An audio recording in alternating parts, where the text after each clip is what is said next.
पर मोहम्मद वाले मोहम्मद सलवात अल्लाहुम्मा सल्लि अला मोहम्मद वाले मोहम्मद अऊज़ु बिल्लाहि मिनश शैतानिर रजीम बिस्मिल्लाहिर रहमानिर रहीम या अय्युहल मुज़म्मिल क़ुमिल लैला इल्ला क़लीला निस्फ़हु अव इन्क़ुस मिन्हु क़लीला औ ज़िद अलैहि वरत्तिलिल क़ुरआन तरतीला इन्ना सनुल्क़ी अलैका क़ौलन थक़ीला इन्ना नाशिअतल लैलि हिया अशद्दु वतअन व अक़वमु क़ीला इन्ना लका फ़िन्नहारि सबहन तवीला वज़्कुर इस्म रब्बिका वतबत्तल इलैहि तब्तीला रब्बुल मशरिक़ी वल मग़रिबी ला इलाहा इल्ला हुवा फ़त्तख़िज़हु वकीला वस्बिर अला मा यक़ूलून वहजुरहुम हजरन जमीला वज़रनी वल मुकज़्ज़िबीन उलिन निअमति वमहिलहुम क़लीला इन्ना लदैना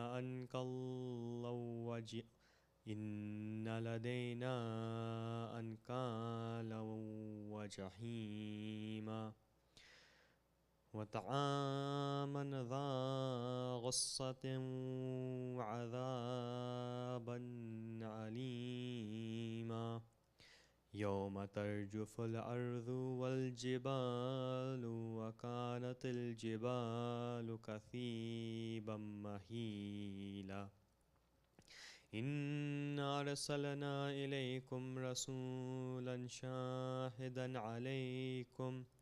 अलैकुम कमा अरसलना इला फ़िरऔन रसूला फ़असा फ़िरऔनुर रसूला फ़अख़ज़नाहु अख़ज़न वबीला फ़कैफ़ तत्तक़ून इन कफ़रतुम यौमन यजअलुल विल्दान शीबा निस्समाउ मुन्फ़तिरुम बिही कान वअदुहु मफ़ऊला इन्ना हाज़िही तज़किरतुन फ़मन शाअ अत्तख़ज़ इला रब्बिही सबीला इन्ना रब्बका यअलमु अन्नका तक़ूमु अदना मिन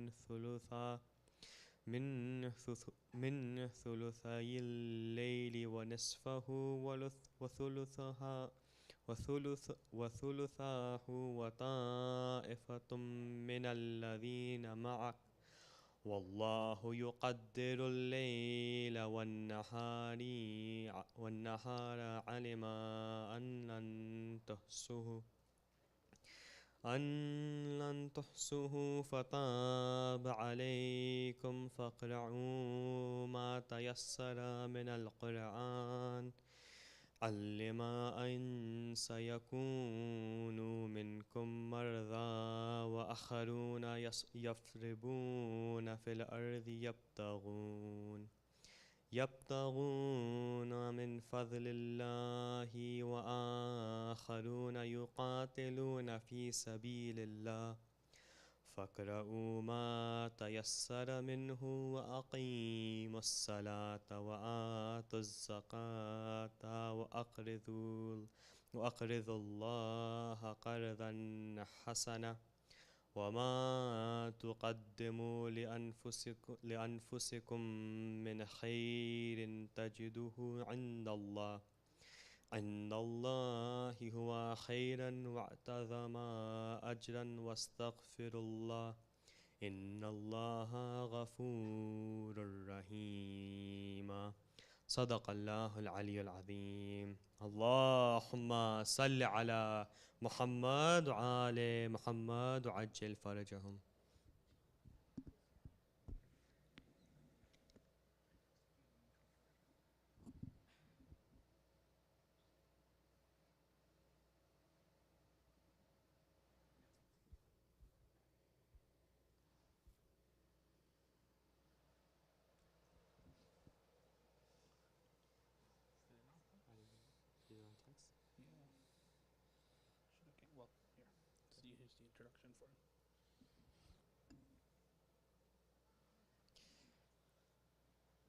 Assalamu alaikum.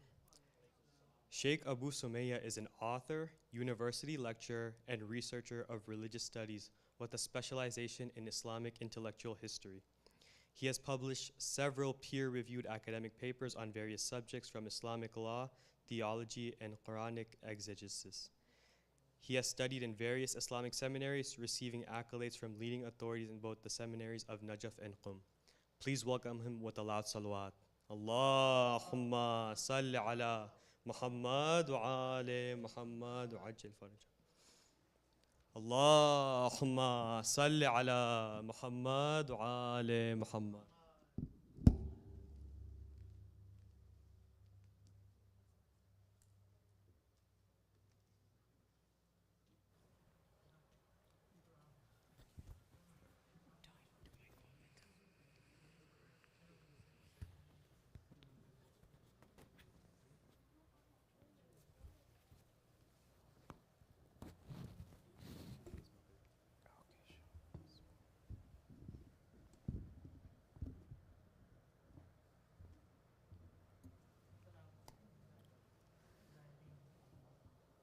رحم الله من قرأ السورة المباركة الفاتحة. بسم الله الرحمن الرحيم. الحمد لله. بسم الله الرحمن الرحيم. الحمد لله.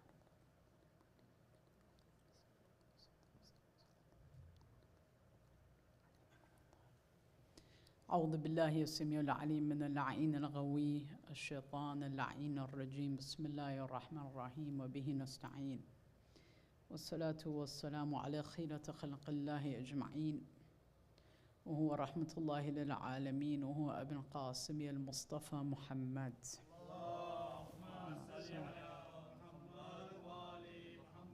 والصلاة والسلام على أهل بيته الميامين المهديين المعصومين المقتولين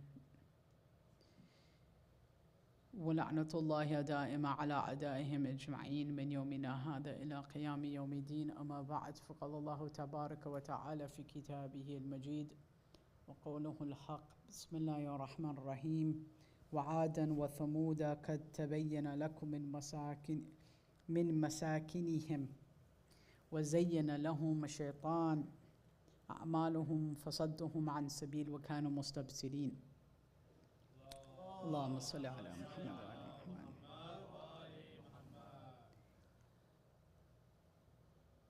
The topic that I've chosen for tonight, inshallah we'll continue tomorrow night, we'll see how it goes, is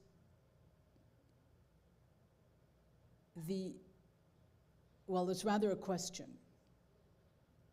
How does someone like Umar ibn Sa'ad or Ibn Ziyad become Ibn Ziyad or Umar ibn Sa'ad? It's often a question, how did they end up on the wrong side of history? How did they end up where they ended up? And did they know exactly what they were doing? Or could you say, they didn't know, they weren't aware, they just kind of, they were brought up a certain way and they ended up doing what they did. Allah subhanahu wa ta'ala in the Quran reminds us of the story of Ad and Thamud.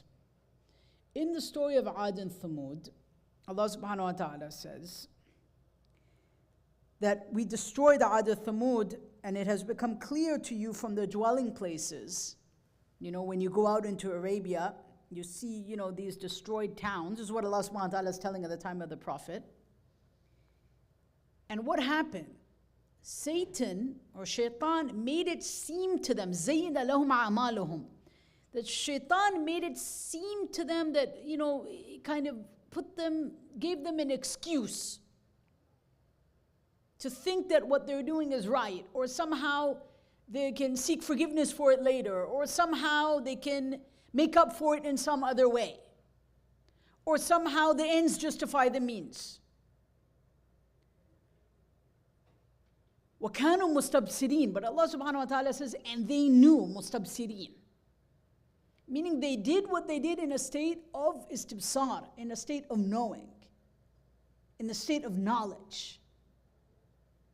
There's two very different things. There's dhulm and oppression done because, let's say, someone is brought up with that way, they don't know any better, they haven't seen any better, they're brought up entirely in a culture without any exposure or opportunity to stop for a moment and think to themselves, what am I doing? And then there's people, وَكَانُوا مُسْتَبْصِرِينَ, Allah subhanahu wa ta'ala says in Surah Al-Ankabut, ayah 38, they knew what they were doing. This is a very important point that Allah subhanahu wa ta'ala makes. They were mustabsirin. And it is these mustabsirin who commit sin or acts of tyranny in the earth who will come and go. It is these mustabsirin who broke the heart of Imam al-Hussein alayhi salam. But before I get to that, there's a few prefatory points that I want to make tonight. Number one, the design of this world, of this physical world, and what comes with it, is your heart will be broken. This world is not a world that is designed because of free will, human free will, for your heart to remain intact, for it to be perfect, for your heart not to be broken. Either directly or indirectly, your heart will be broken. You will be betrayed. Maybe directly or indirectly. Again, may not be directly, maybe through an indirect way. And the person who does it will do so knowingly. That's the nature of this world. People do nasty things to each other when they don't stop for a moment and ask themselves, and they don't train themselves to deny those impulses within, to deny that devil that speaks in their ear that Allah subhanahu wa ta'ala says, زَيَّنَ لَهُمْ شَيْطَانَ أَعْمَالُهُم. Right? To deny themselves from entering into a state of self-delusion and ghurur.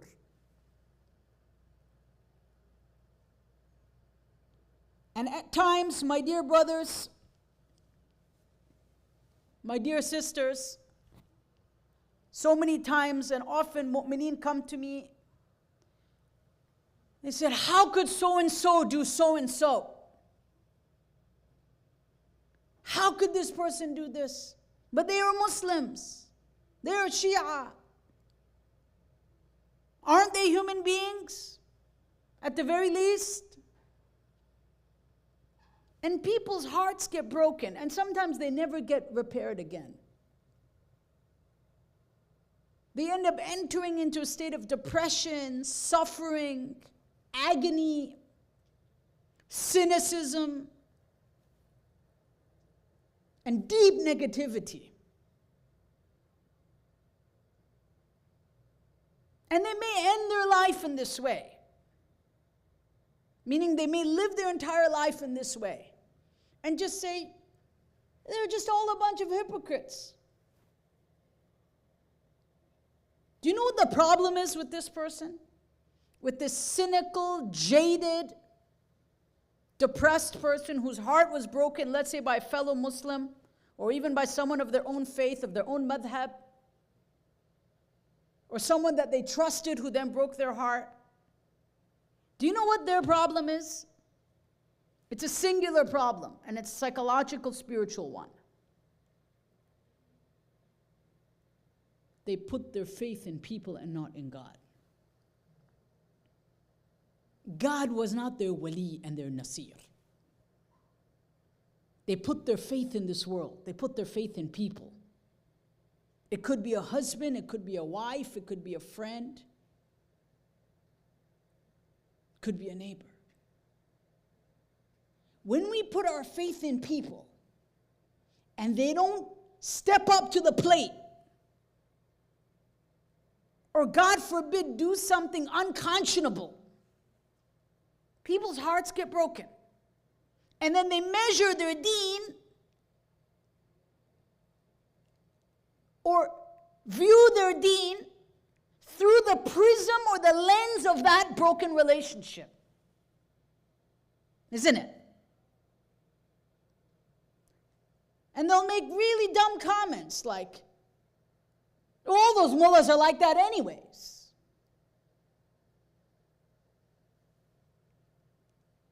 But they don't realize that deen belongs to Allah. We are servants of God. He is our wali and He is our nasir. We will venture in this world for a short time. Dunya sijn al-mu'min wa firdaus al-kafir. It is a prison of the believer and the paradise of the non-believer.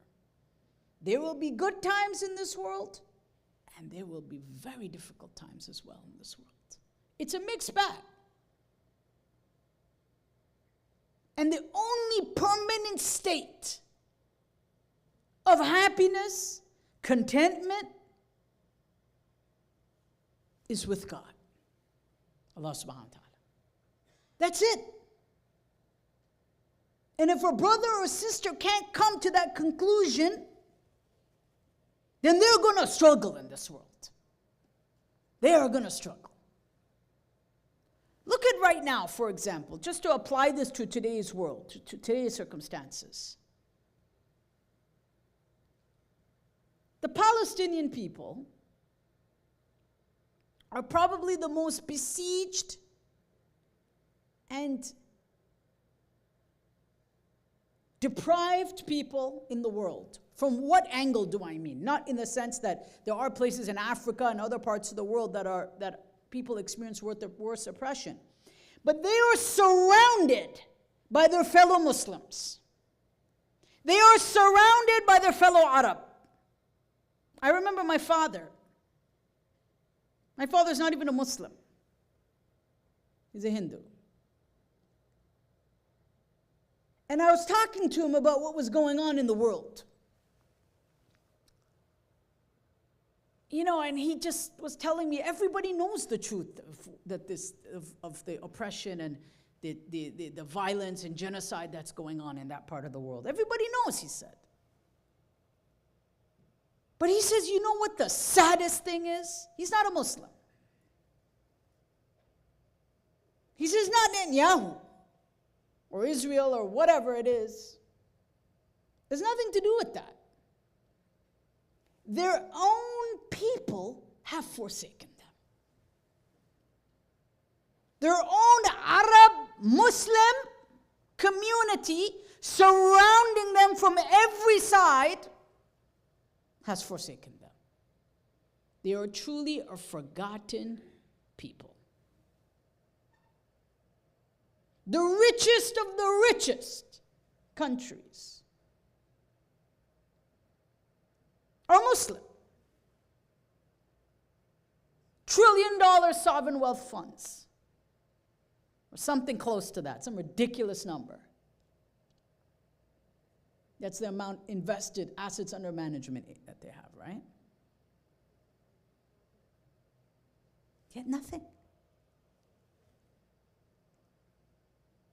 Is that God's fault?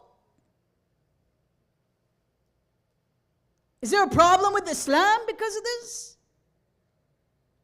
No. This is because human beings will be human beings. When they let Satan and delude them. زَيَّنَ لَهُمْ شَيْطَانُ أَعْمَالُهُم. They wake up and they say, oh yeah, if we can't say this, we can't say that, we have this relationship, all this, whatever. Look at the story of Hussein ibn Ali alayhi salam. And this will give you the perfect example. He received how many letters when he was in Makkah? Hundreds. At least. I don't want to over-exaggerate. So hundreds at least, Tabari tells us, or more. What was written in these letters from the people of Kufa writing to him? The people are awaiting you, O the son of the Prophet, Yabna Rasulillah. La raya lahum illa ghayruk. Or la raya lahum ghayruk. They have no flag other than you. Al-ajal, al-ajal, yabna Rasulillah. Come quickly. The army is ready for you in Kufa. Jundun mujannad lak.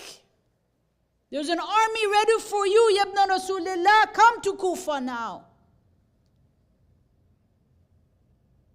This is a letter. Tabari relates it in his history.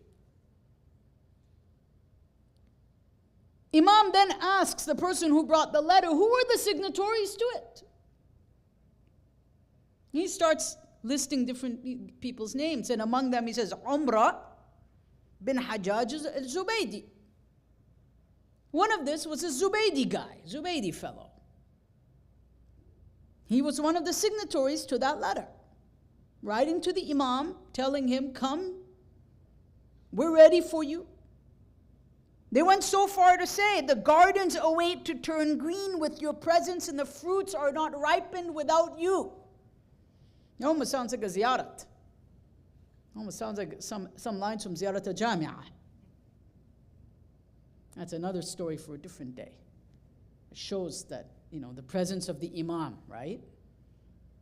Also the eloquence of the Arabic language. Fast forward to the 7th of Muharram. What does Tabari, the same Tabari, what does he relate to us? A letter arrives to Umar ibn Sa'ad on the battlefield in Karbala from Kufa. Right? There was correspondences occurring between Kufa and Karbala, because it's a short distance, as we know. So on full speed horse, you could go and come quite fast between the two cities, almost like sister cities, right? Or areas. Karbala wasn't a city at that time. A letter arrives to Umar ibn Sa'ad from the governor of Kufa. In that letter, what is stated?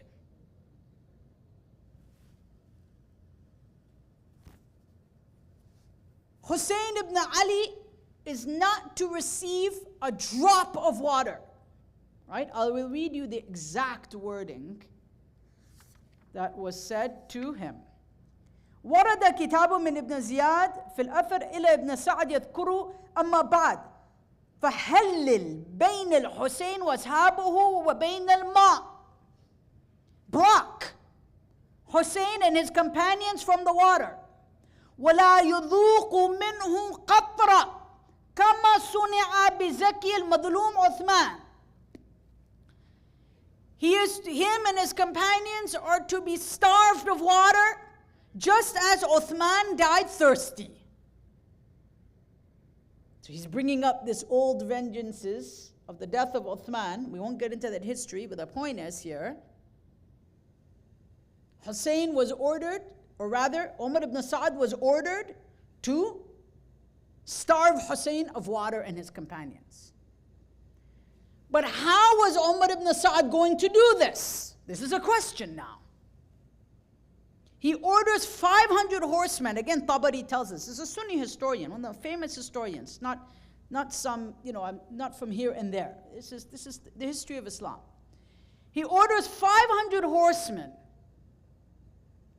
to block Hussein and his ashab alayhi afdal salatu wasalam from the Furat, so that they cannot get their water. That's the source of fresh water. On the 7th of Muharram. And who was the one who was in charge of leading these 500 horsemen to block Hussein from the Furat? Thank God history has preserved this. Amr bin Hujaj al-Subayti. The very same guy that wrote to Hussein, Al-Ajal Rasulillah. Come quick, oh the son of the Prophet, is now leading an army of 500 horsemen whose sole task and job is to ensure that the family of the Prophet dies of thirst. How is that possible?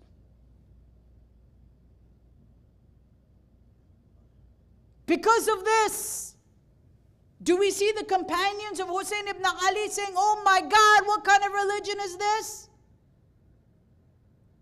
What kind of deen is this? This guy's Muslim, look what he's doing. No. Because they remember the dua of the Prophet, Allahumma arrani al-ashya kama hiya. Oh Allah, show me things as they really are. That when you hold fast to the rope of Allah, subhanahu azza wa jal, He will show you things as they are in front of you. So when things like this happen, inna lillahi wa inna ilayhi raji'un. We belong to Him anyways. Some will choose to listen to that consciousness in their heart, the one that God put within them, and know this is inhumane, know this is wrong, and some will not. Some will delude themselves, like Ad and Thamud. وَكَانُوا مُسْتَبْصِرِينَ, and they knew what they were doing. And others like Muslim bin Awsaja and Hur, who were joined later, would not do the same. Our deen does not hinge upon whether people practice it or not. That's the point.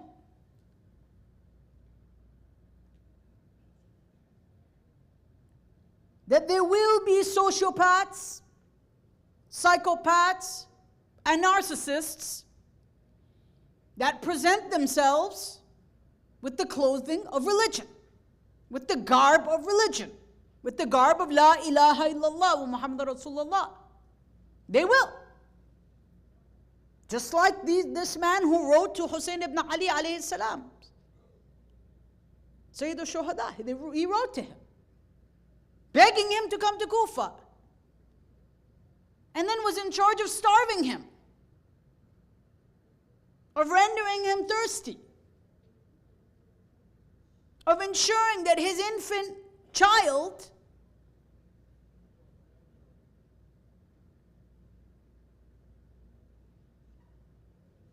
would gasp for air, choking on the desert sand and dust with no relief. That very same person. Karbala teaches that. But that doesn't affect the iman of the mu'min one iota. Because Allah is the wali and Allah is the nasir. Allah is our guardian and Allah is our helper. Sallu ala Muhammad wa ali Muhammad.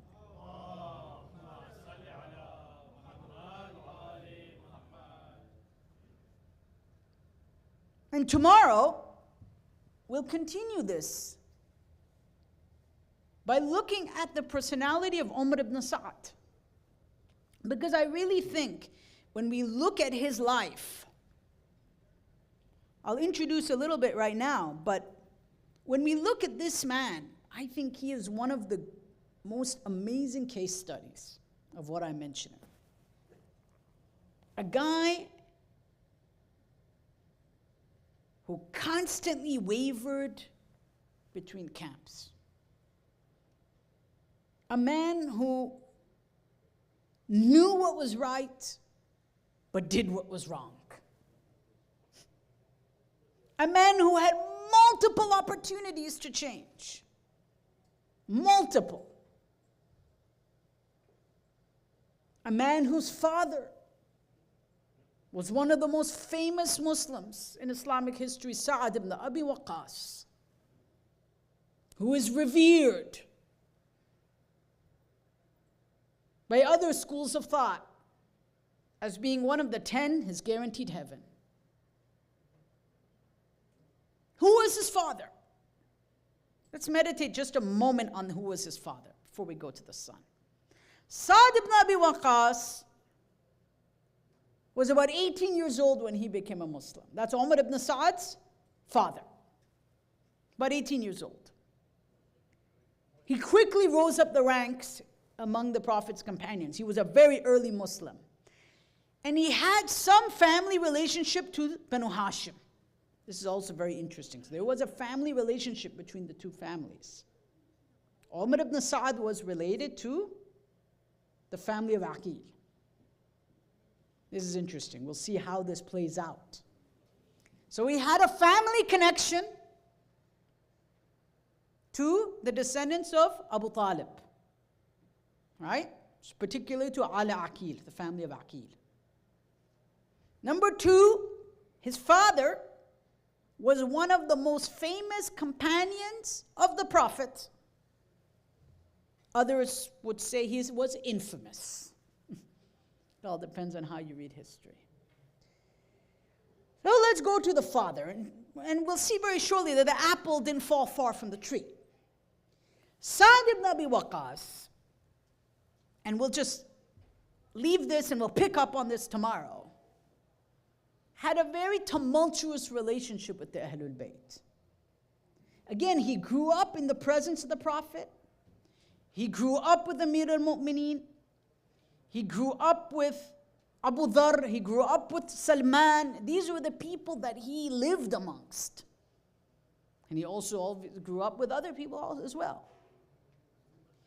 But somehow, despite however pious he claimed to be, listen to this. Despite however muttaqi he claimed to be, right? I mean, they even have traditions that no one's dua was, that rather every dua of Sa'ad was answered by God. Like he was like the dua king. Umar ibn Sa'ad's father, allegedly, according to, as I said, he's either famous or infamous. Somehow when it comes to Imam Ali, Imam Hassan, he's MIA. Somehow that's okay. I don't know how that works. Yet these guys are given, apparently he's one of the 10 promised heaven by the Prophet, allegedly. But when it comes to the Prophet's family, these guys are always missing.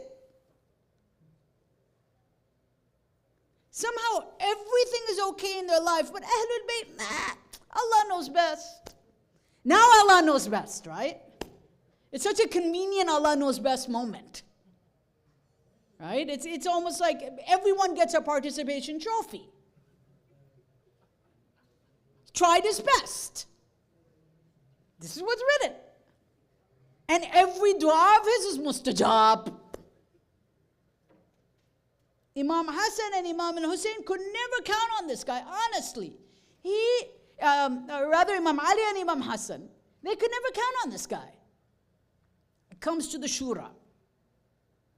Listen to this. This is very important to understand. He was raised with the Prophet, raised with Imam Ali, Salman, Abu Dharr, Miqdad. He knew them all. They all fought together. Right? He's allegedly one of the 10 that has been promised paradise. it comes to the Khilafat of Ali, Saad leaves his decision to the last second. Because there's a shura that will appoint the next Khalifa.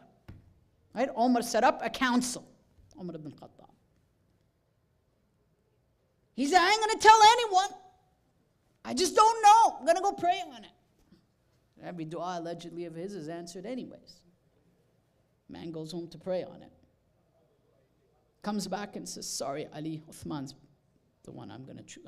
I'm sorry, I'm going to be going with Uthman. Oh, well, that's fine, right?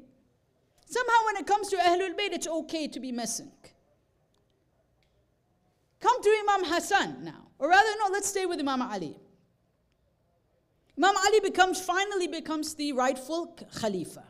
This is a history. Go to Succession of Muhammad by Wilfred Madelung, published by, I think, Cambridge or Oxford University Press. Go to the index, Sa'd ibn Abi Waqqas, and look up all the different references to him in history. You'll see exactly what I'm saying. Imam Ali becomes the Khalifa.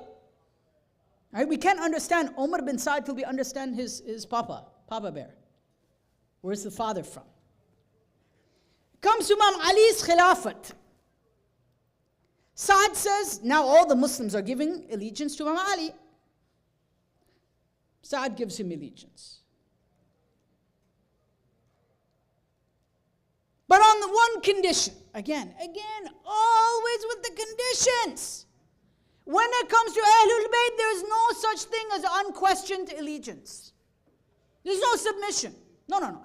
Ali is the kind of the Khalifa, kind of not. Yeah, we're not really sure about you, so I'm gonna give you allegiance. But now that you have problems, and he came to Sa'd and said, look, we have problems in the Muslim community. I need your support. This is in history. This is very, very well known. Right? Because they launched a civil war. Now, Ali first came to the OGs, to the original companions of the Prophet, saying, look, we need you to, it's like you got a board of trustees. You need these people on your side. Because they're going to see the elders are with you. The others guys are going to back off. If Sa'd is with Imam Ali, they're going to say, oh, wait a second. So Imam Ali no, he needed these people around him. Sa'd said, I don't know who's right or wrong, you or Muawiyah. But you gave allegiance. What is wrong? I'm going to go home and pray on it. Again, pray on it. This guy just wants to go home and pray. He goes home and he prays on it. He says, I'm going to pray for both of you. This is where this whole idea, Ali radiallahu an fought Muawiyah radiallahu an. Where did this idea come from? God be pleased with both of them. The idea came from this.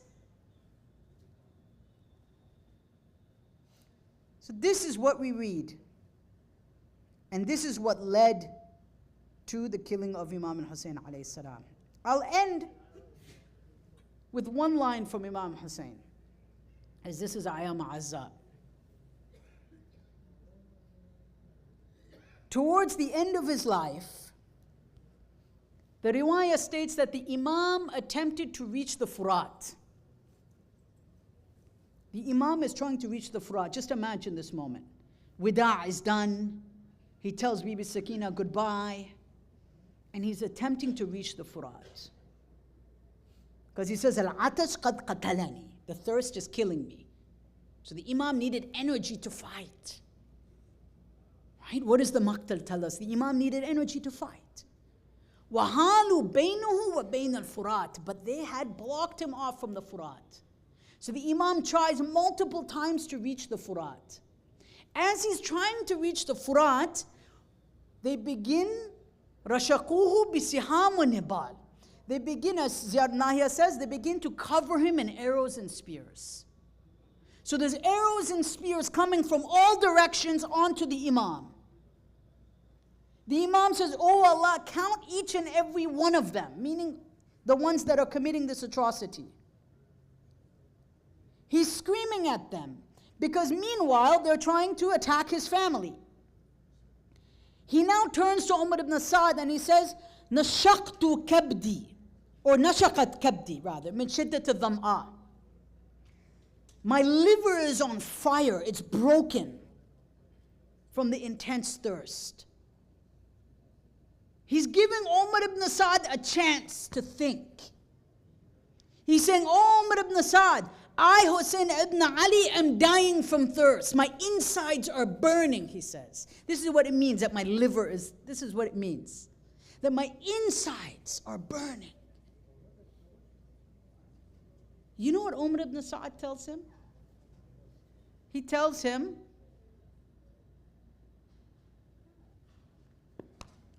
"Hada laka," this is on you, wa alayk. It's not my problem. And they would kill the Imam thirsty. Qutila atshanan. And the Imam would be killed thirsty. That was Umar ibn Sa'd's response. What does it take for a human being to tell another human being that? That's the musibah of Karbala.